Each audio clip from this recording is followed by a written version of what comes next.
Au cœur d'Evergreenna, d'anciennes cloches pendaient à chaque branche. Leur mélodie emplissait la forêt de magie, guidant les saisons et nourrissant chaque être vivant, jusqu'à ce qu'un hiver, un silence étrange s'installe.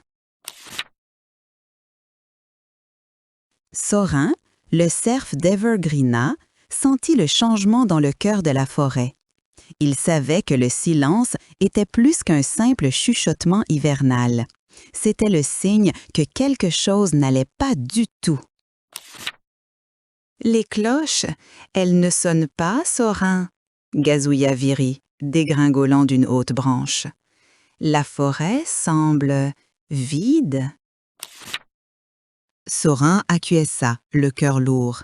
« Les cloches détiennent la magie de la forêt, Viri.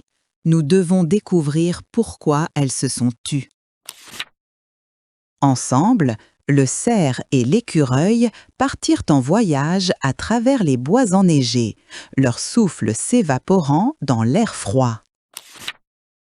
Ils suivirent le plus faible scintillement de magie, une piste qui les mena plus profondément au cœur d'Evergreenna. La piste les mena à la clairière de cristal, une clairière cachée où se dressait la plus haute tour de cloche, maintenant silencieuse et immobile. « Regarde !» s'exclama Viri, pointant sa minuscule patte vers une silhouette blottie à la base de la tour de cloche. « Quelqu'un est là !» Alors qu'ils s'approchaient, ils virent qu'il s'agissait d'Hélène, une jeune renarde connue pour son esprit vif, maintenant enveloppée de tristesse. « Hélène, qu'est-ce qui ne va pas ?» demanda doucement Sorin, sa voix résonnant légèrement dans la clairière silencieuse. Hélène lève les yeux, ses yeux brillants de larmes. « Les cloches, elles se sont arrêtées parce que j'ai oublié le chant d'Evergreenna. » Le chant d'Evergreenna était une ancienne mélodie, transmise de génération en génération, qui maintenait les cloches en harmonie. Les yeux de Sorin s'écarquillèrent. « Mais Hélène, la chanson, c'est le cœur d'Evergreenna. Comment a-t-elle pu être oubliée ?» Hélène expliqua qu'à mesure que la forêt vieillissait, de moins en moins de créatures se souvenaient de la chanson.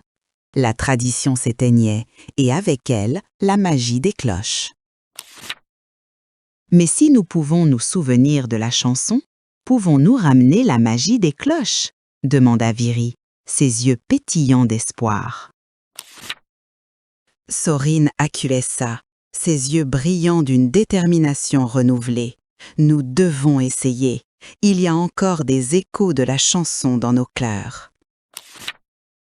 Ils fermèrent les yeux, chacun essayant de se souvenir de fragments de la mélodie, fredonnant doucement au début, puis avec une confiance croissante. Lentement, la mélodie commença à se former, un air fragile se faufilant à travers la clairière silencieuse, devenant plus fort à chaque instant. Alors que la chanson emplissait l'air, les cloches d'Evergreen commencèrent à sonner, leur mélodie résonnant à nouveau à travers la forêt, ramenant la vie sur la terre. À partir de ce jour, Sorin, Viri et Hélène veillaient à ce que le chant d'Evergreenna ne soit jamais oublié, sa mélodie rappelant à chacun l'importance de la tradition.